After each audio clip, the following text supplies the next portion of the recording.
Terima kasih Datuk Yang di-Pertua. Soalan saya nombor 6, mohon penjelasan. Ya, silakan Menteri. Yang berhormat Yang di-Pertua, terima kasih kepada Yang berhormat Kuala Langat di atas soalannya. Untuk makluman Dewan Yang Mulia ini, Kementerian Sumber Manusia telah memulakan usaha-usaha mengkaji semula akta-akta perborohan supaya sesuai dengan keperluan semasa dan masa hadapan mengikut tuntutan-tuntutan terkini. Proses tripartism yang melibatkan pihak kerajaan, pekerja dan majikan merupakan pendekatan yang digunakan oleh kementerian. Daripada perbincangan Kementerian Sumber Manusia dengan rakan-rakan sosial seperti MTUC, MEF, FMM, MUPW, MAPA dan lain-lainnya, telah diterima cadangan-cadangan untuk tujuan tersebut.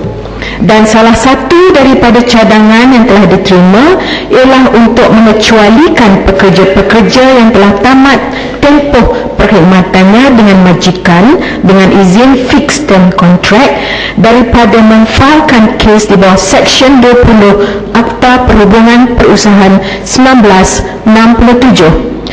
Beberapa perjumpaan telah diadakan di antara kementerian dengan wakil-wakil majikan, di antara kementerian dengan wakil-wakil pekerja, dan semua cadangan-cadangan yang telah dikumpulkan telah dimaklumkan kepada semua pihak berkepentingan. Seterusnya, kementerian sedang mengambil langkah untuk membincangkan, mengamati dan untuk mendapat titik-titik pertemuan di dalam semua kes-kes ataupun cadangan-cadangan yang dibentangkan, termasuklah isu pekerja kontrak. Ditegaskan bahawa kesemua cadangan-cadangan yang diperolehi telah dimaklumkan seperti yang saya sebutkan tadi, dan kita masih lagi pada masa ini dalam proses memberi dan mendengar pandangan daripada semua pihak. Pihak Kementerian Sumber Manusia masih lagi belum mengutamatkan mana-mana cadangan yang telah dikemukakan, termasuklah kedudukan pekerja kontrak yang dibangkitkan. Terima kasih. Yang Muhammad Kuala Langat. Terima kasih Datuk Yang di-Pertua. Mendengar dengan teliti dan kusyuk kepujahan yang telah dijawab oleh Timbalan Menteri, soalan saya tak terjawab. Saya kata, kenapa tidak layak ke Mahkamah Industri dan apa kebaikannya?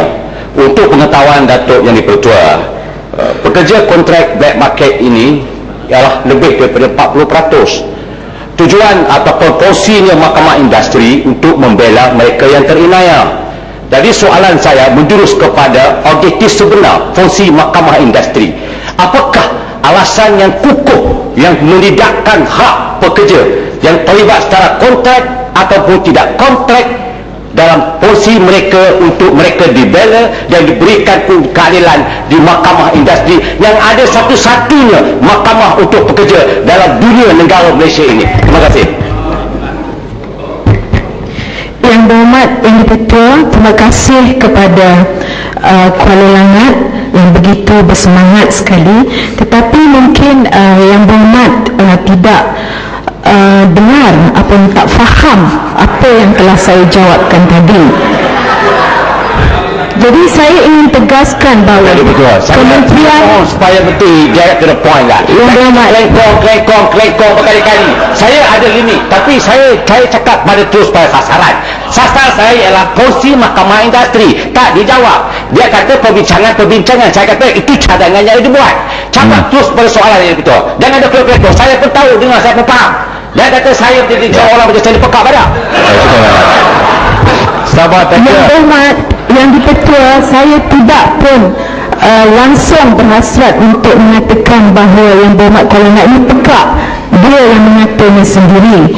Dan saya ingin menegaskan di sini bahawa pada masa ini kita mempunyai satu jawatankuasa yang memang secara berterusan mengkaji tentang perundangan perburuhan yang mana pada masa ini sejajar dengan hasrat Perdana Menteri untuk menjadikan Malaysia negara maju menjelang tahun 2020 dan ingin menjadikan Malaysia sebagai negara berpendapatan tinggi. Untuk itu kita perlu bersama-sama, dan saya ingin mengajak Kuala Langat juga supaya kalau ada sebarang cadangan, kita mempunyai banyak forum dan kita mempunyai banyak platform di mana kita boleh sama-sama menyumbang.